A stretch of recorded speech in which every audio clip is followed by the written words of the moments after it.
Hi friends, అందరికీ నమస్కారం. ఈ కళ్యాణ లక్ష్మి గురించి చాలామంది చాలా డౌట్స్ అయితే అడుగుతున్నారు.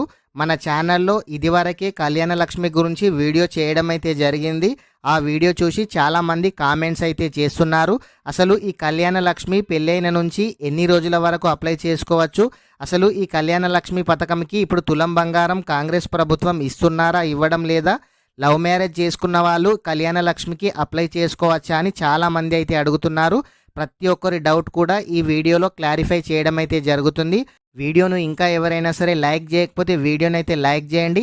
అలాగే మీ ఫ్రెండ్స్ అండ్ ఫ్యామిలీ మెంబర్స్కి అయితే ఈ వీడియోని అయితే షేర్ చేయండి. మీకు ఎటువంటి డౌట్ ఉన్నా ఆన్లైన్కి కానీ యూట్యూబ్కు కానీ డిస్క్రిప్షన్లో వాట్సాప్ మరియు టెలిగ్రామ్ గ్రూప్ అయితే ఉన్నాయి. అందులో జాయిన్ అయితే అవ్వండి. అక్కడ నుంచి డైరెక్ట్గా మీరు నాతో చాట్ అయితే చేయొచ్చు. కామెంట్ చేసిన ప్రతి ఒక్కరికి కూడా రిప్లై ఇవ్వడం అయితే జరుగుతుంది. అయితే ఈ కళ్యాణ లక్ష్మి అప్లై చేసుకోవాలి అనుకుంటే ఖచ్చితంగా అమ్మాయి యొక్క ఏజ్ 18 సంవత్సరాలు అయితే ఉండాలి. అలాగే అబ్బాయి యొక్క ఏజ్ అయితే 21 సంవత్సరాలు కంప్లీట్ అయ్యి ఉన్న వాళ్ళు మాత్రమే ఈ కళ్యాణ లక్ష్మి పథకానికి అయితే అప్లై చేసుకోవచ్చు.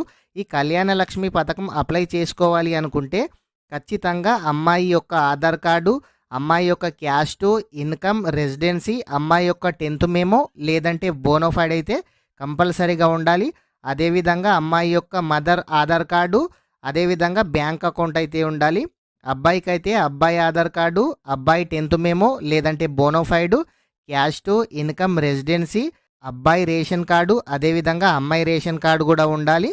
పెళ్లి పత్రికలు ఉండాలి, పెళ్లి ఫొటోస్ కూడా ఉండాలి. అయితే అమ్మాయి వాళ్ళ విలేజ్ సెక్రటరీ కూడా ధృవీకరణ ఇచ్చి ఉండాలి. అబ్బాయి వాళ్ళ విలేజ్ సెక్రటరీ కూడా ధృవీకరణ అయితే ఇవ్వాలి. మ్యారేజ్ ఎక్కడైతే అక్కడ మ్యారేజ్ సర్టిఫికేట్ అయితే ఇస్తారు. ఆ సర్టిఫికేట్ కూడా కంపల్సరీగా ఉండాలి. ఈ అన్ని డాక్యుమెంట్స్ ఉన్న వాళ్ళు మాత్రం కళ్యాణ లక్ష్మికి అయితే అప్లై చేసుకోవచ్చు. అయితే ఈ కళ్యాణ లక్ష్మి పథకము ఇంతకుముందు 1,116 రూపాయలు వచ్చింది. అయితే కాంగ్రెస్ ప్రభుత్వం అధికారంలోకి రాగానే తులం బంగారం కూడా ఇస్తామని చెప్పారు. కానీ ఇప్పటి వరకు తులం బంగారం గురించి టాపిక్ అయితే ఎవరు కూడా తీయడం అయితే లేదు. సేమ్ ఇది వరకు ప్రభుత్వం ఏ విధంగా ఇచ్చిందో ఇప్పుడు కూడా 1,116 రూపాయలు కళ్యాణ లక్ష్మి ద్వారా ఇవ్వడం అయితే జరుగుతుంది. అయితే చాలామంది లవ్ మ్యారేజ్ చేసుకున్న వాళ్ళు అడుగుతున్నారు, మేము కూడా కళ్యాణ లక్ష్మికి అప్లై చేసుకోవచ్చా అని అడుగుతున్నారు. లవ్ మ్యారేజ్ చేసుకున్న వాళ్ళు కూడా కళ్యాణ లక్ష్మి అయితే అప్లై చేసుకోవచ్చు. సేమ్ వాళ్ళకి ఏం డాక్యుమెంట్స్ ఉంటాయో మీకు కూడా అవే డాక్యుమెంట్స్.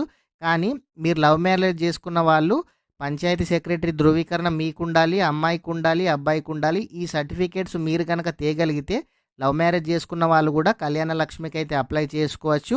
అమ్మాయి తల్లి బ్యాంక్ అకౌంట్ ఇచ్చినా పర్వాలేదు, అమ్మాయి బ్యాంక్ అకౌంట్ ఇచ్చినా పర్వాలేదు. మీరు ఏ బ్యాంక్ అకౌంట్ ఇస్తే వారి అకౌంట్లో అమౌంట్ అయితే పడడం అయితే జరుగుతుంది.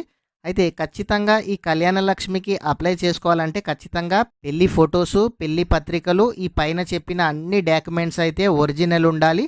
వాళ్ళు మీ సర్టిఫికేట్స్ అన్నీ చూసి మీకు వెరిఫై అయితే చేస్తారు. క్యాస్ట్, ఇన్కమ్, రెసిడెన్సీ ఒరిజినల్ ఉండాలి. Aadhaar card, 10th memo, bona fide కూడా ఒరిజినల్ ఉండాలి. కానీ 10th memo, Aadhaar card return అయితే ఇస్తారు. క్యాస్ట్, ఇన్కమ్, రెసిడెన్సీ వాళ్ళే తీసుకుంటారు. అయితే కళ్యాణ లక్ష్మి ఏ విధంగా అప్లై చేసుకోవాలి, ఈ కళ్యాణ లక్ష్మి ఏ విధంగా స్టేటస్ చెక్ చేసుకోవాలి, ఇంతకుముందు మన వీడియో చేయడం అయితే జరిగింది. మీకు ఎటువంటి డౌట్ ఉన్నా డిస్క్రిప్షన్లో లింక్ ఇస్తాను. ఆ వీడియోను ఒకసారి అయితే చూడండి. ఇంకా ఎవరైనా సరే ఈ వీడియోని లైక్ చేయకపోతే లైక్ అయితే చేయండి. మీరు లైక్ చేయడం ద్వారా ఇలాంటి తెలియని సమాచారాన్ని ప్రతి ఒక్కరు కూడా తెలుసుకునే అవకాశం అయితే ఉంటుంది. Thank you friends.